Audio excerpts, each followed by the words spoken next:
तर विधानसभा निकालांवर देखील राज ठाकरेंनी शंका घेतली आहे। विधानसभा निकालानंतर लोकांमध्ये सन्नाटा पसरला असं राज ठाकरे म्हणाले। निकाल पाहिल्यावर लोकांमधला संभ्रम हे कसलं द्योतक आहे असा सवालही त्यांनी विचारलाय। निवडून आलेल्यांपैकी अनेकांचाही निकालावर विश्वास नाही। 4 ते 5 जागा मिळतील असं वाटत असताना अजित पवारांच्या पक्षाला 42 जागा मिळाल्या यावर देखील त्यांनी भाष्य केले। महाराष्ट्रात निकाल लागल्यावरती मी पहिल्यांदा महाराष्ट्रात असं बघितलं, सन्नाटा पसरला। माझ्याकडे एक व्यक्ती आली होती जी RSSशी संघाशी संबंधित व्यक्ती होती। त्यांच्याही मनामध्ये मला दिसलं की त्यांनाही पटलेलं नाही। त्यांनी फार छान वाक्य बोलले ते माझ्यासमोर। मला म्हणाले, इतना सन्नाटा क्यों है भाई, कोई तो जीता होगा, कोणीतरी जिंकलं असेल की ज्याच्यातनं जल्लोष होईल। पण महाराष्ट्रामध्ये जो सन्नाटा पसरला ते कसलं द्योतक आहे। हे आमच्या इथे राजू पाटील बसलेत। कुठे आहेत राजू? कुठे? इथे। त्यांचं एक गाव आहे, गाव पाटलांचंच गाव, म्हणजे तिकडे त्यांनाच मतदान होतं। साधारणपणे किती 1200 लोकांचं गाव आहे ना, 1400 लोकांचं गाव आहे। या 1400 लोकांच्या गावामध्ये राजू पाटलांना किती मतं पडली असतील? एक पण नाही। अख्ख्या गावात एक मत नाही पडत। म्हणजे आपल्यातला एक मराठवाड्यामधला आपला एक पदाधिकारी आहे जो तिथे नगरसेवक आहे। नगरसेवक असताना, म्हणजे नगरसेवक जेव्हा झाला त्यावेळेला त्याला त्याच्या भागातनं 5,500 मतदान आहे, 5,500।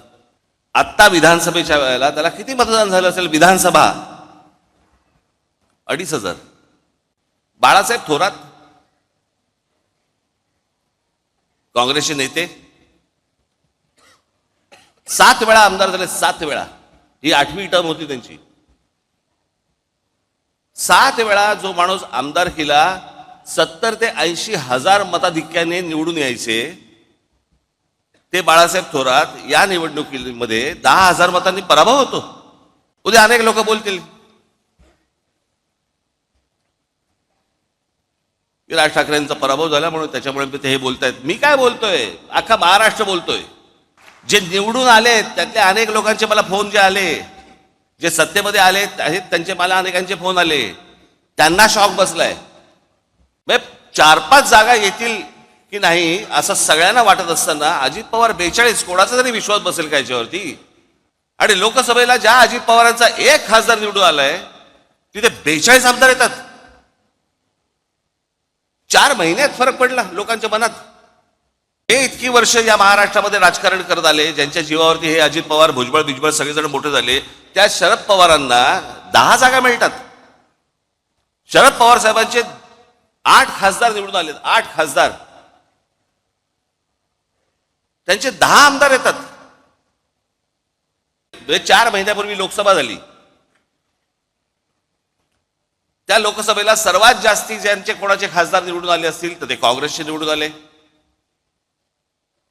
त्यांचे 13 खासदार निवडून आले काँग्रेसचे। बरोबर बोलतोय? एका खासदाराच्या खाली किती आमदार येतात? साधारणपणे 5 ते 6 आमदार येतात। 6 आमदार येतात, बरोबर आहे? सर्वसाधारणपणे किती आमदार यायला पाहिजे होते काँग्रेसचे? सगळे 6च्या 6 नाही पकडलं, पण एखाद्या मतदारसंघामध्ये 6च्या ऐवजी समजा 4 आलेत, 3 आलेत, काहीतरी त्यांचे 15 आमदार येतात। मी तुम्हाला आज काय सांगायला आलोय? या मतदानावरती जाऊ नका। लोकांनी आपल्याला मतदान केलेलं आहे, फक्त ते आपल्यापर्यंत आलेलं नाहीये। तुम्ही असं कुठेही मनामध्ये धरू नका की लोकांनी आपल्याला मतदान केलं नाही। लोकांनी मतदान केलं, पण ते केलेलं मतदान कुठेतरी गायब झालं।